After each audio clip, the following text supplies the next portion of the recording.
Good morning students. Now हमारा section second का next topic है एनालिसिस ऑफ स्ट्रेस। अभी तक हमने स्ट्रेन के बारे में पढ़ा है। स्ट्रेन क्या होता है, आपके पास जो भी कॉन्फ़िगरेशन में चेंज आएगा दैट इज़ कॉल्ड स्ट्रेन। और हमने स्ट्रेन के टाइप्स भी पढ़े हैं कि किस किस टाइप के स्ट्रेन होते हैं, लॉन्गिट्यूडनल स्ट्रेन, शेयरिंग स्ट्रेन, तो और भी तरह के हमने जो है स्ट्रेस पढ़े हैं। इसी तरह से हमारे पास स्ट्रेस होता है। Stress is just like a force, कि हमने किस टाइप का फोर्स जो है उस पर अप्लाई किया है, कि हमारा किस टाइप का चेंज आया है उसमें, तो दैट इज़ स्ट्रेस। ओके, तो आपके पास stress is just like a force. तो टाइप्स ऑफ फोर्सेस, आपके पास दो टाइप्स ऑफ फोर्सेस हैं। फर्स्ट फोर्स है बॉडी फोर्स, या जिसे हम वॉल्यूम फोर्स भी कहते हैं। The forces which act over the whole volume, मतलब जो फोर्सेस पूरी बॉडी पे एक्ट करते हैं और वो मास और वॉल्यूम के प्रोपोर्शनल होते हैं, उन्हें हम बॉडी फोर्सेस कहते हैं। For example force of gravity, जो ग्रेविटी का फोर्स होता है वो बॉडी को अपनी तरफ होली अट्रैक्ट करता है। ठीक है, जैसे जो फोर्स ऑफ ग्रेविटी है आपका, वो बॉडी को पूरा का पूरा अपनी तरफ खींचता है, अट्रैक्ट करता है, तो that is called body force और वॉल्यूम फोर्स। नेक्स्ट है आपका second surface force. Surface force क्या होते हैं, द फोर्सेस जो वॉल्यूम एलिमेंट के किसी सरफेस पार्ट पे जो है एक्ट करते हैं, मतलब किसी सरफेस पे एक्ट कर रहे हैं।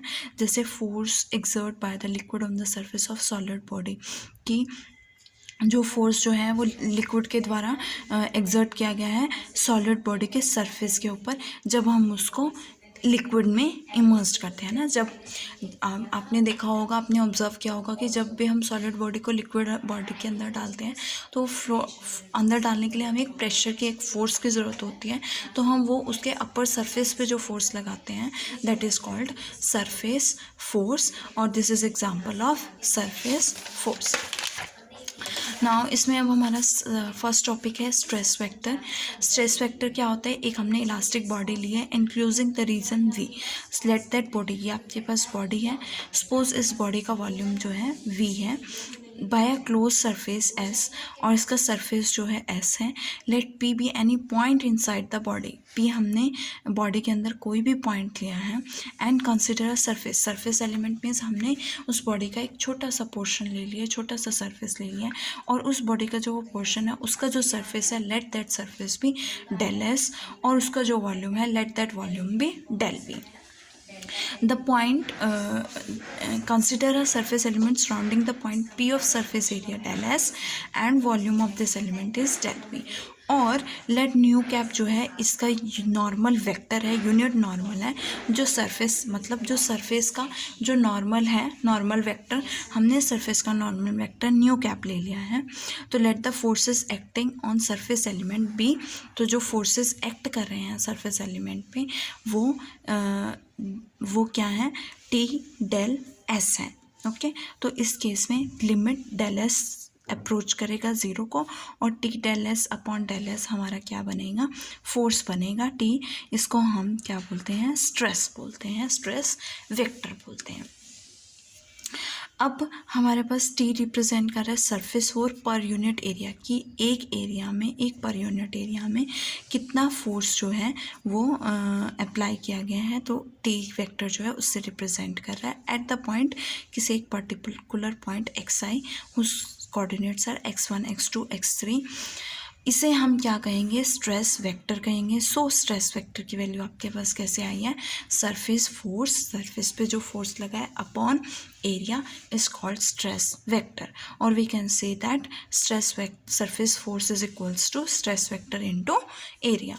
If we shrink the surface area to a point, अगर हम सरफेस एरिया को एक पॉइंट में श्रिंक कर देते हैं तो उस केस में आपके पास सरफेस फोर्स जो है वो स्ट्रेस टेंसर के इक्वल हो जाएगा। ठीक है, जब आप एक सरफेस एरिया को एक पॉइंट में श्रिंक कर दोगे तो उस केस में सरफेस फोर्स जो है स्ट्रेस टेंसर के इक्वल हो जाएगा। और जनरली स्ट्रेस वेक्टर को हम टी न्यू से रिप्रेजेंट करते हैं। यहाँ पे न्यू जो है यूनिट वेक्टर रिप्रेजेंट करता है at point P, where nu is the normal unit vector at that point.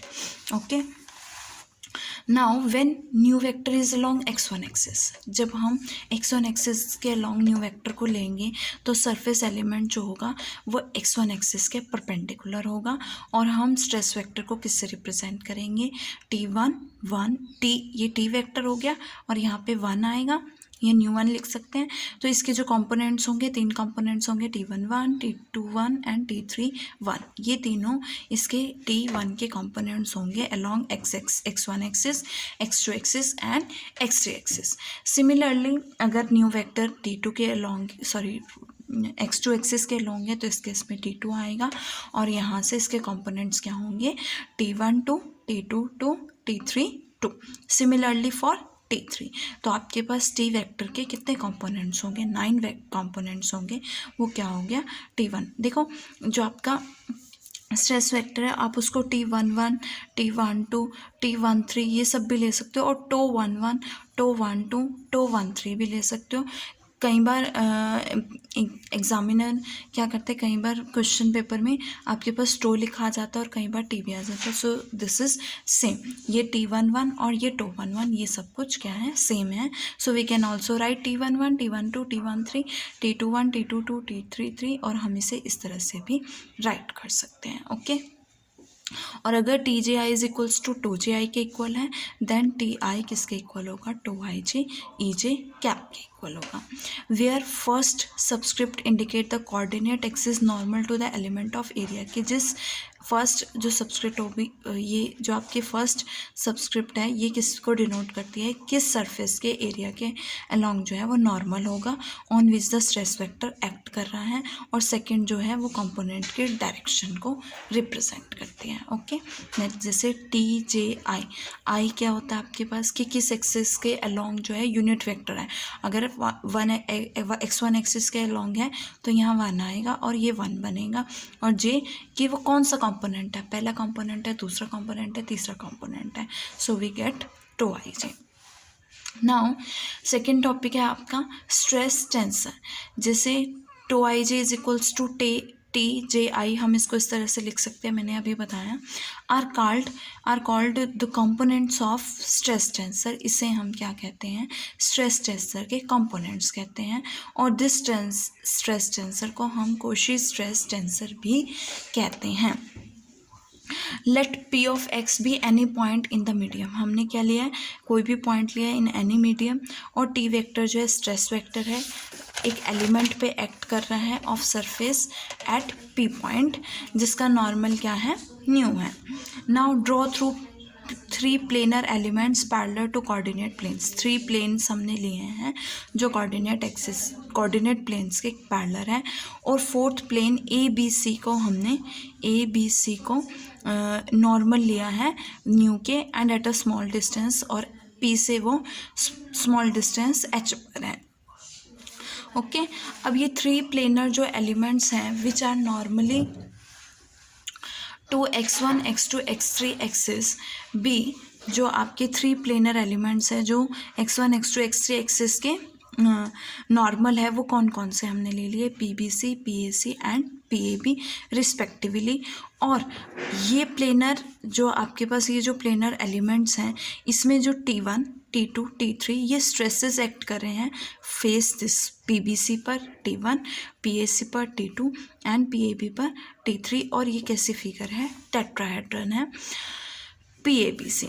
दस TI जो है वो स्ट्रेस वेक्टर होगा प्लेनर सरफेस एलिमेंट पे और नॉर्मल होगा XI एक्सिस के, है ना, बिकॉज वो XI एक्सिस के अलॉन्ग है। Resolving the stress vector TI into components, अब हमने TI को कंपोनेंट्स में रिजॉल्व करना है। As we know that TI is equals to EIJ TJI, TJ होता है ना, TOJ होता है, तो हम इसको लिख सकते हैं EJ TJI और इसको लिख सकते हैं TOIJ। तो वी कैन राइट 1, अगर J को 1 पुट करें, 2 पुट करें, 3 पुट करें तो ये आएगा। अगेन अगर I को 1 2 3 पुट करोगे तो आपके पास 3 इक्वेशंस बनेंगी, और यहाँ से 9 स्केलर क्वांटिटीज़ आएंगे टू आई जे की, जो किसके कंपोनेंट्स होंगे, स्ट्रेस टेंसर के कंपोनेंट्स होंगे। Hence the state of a stress at a point is completely determined if the 9 components of stress tensor at that point are known, कि अगर हमें उस पॉइंट पर ये सारे कंपोनेंट्स नोन होंगे तो हम वो 9 स्केलर क्वांटिटीज़ को हम क्या कर सकते हैं, state of stress eight that point completely determine कर सकते हैं अगर आपके पास 9 कंपोनेंट्स जो हैं नॉन होंगे। और T11 T22 T33 sorry T11 T22 T33 को हम नॉर्मल कंपोनेंट्स बोलते हैं ऑफ स्ट्रेस, और इसे हम शेयर या टेंजेंशियल कंपोनेंट्स बोलते हैं। ओके, सो आपके पास जो स्ट्रेस वेक्टर है वो क्या है, टी वेक्टर टी न्यू, और जो स्ट्रेस टेंसर है वो टी आई जे लिख सकते हो या टो आई जे लिख सकते हो। तो ये जो है आपके पास वेक्टर है, स्ट्रेस वेक्टर, और ये स्ट्रेस टेंसर है, याद रखना है, यही आगे चलेगा नेक्स्ट सेक्शन में भी।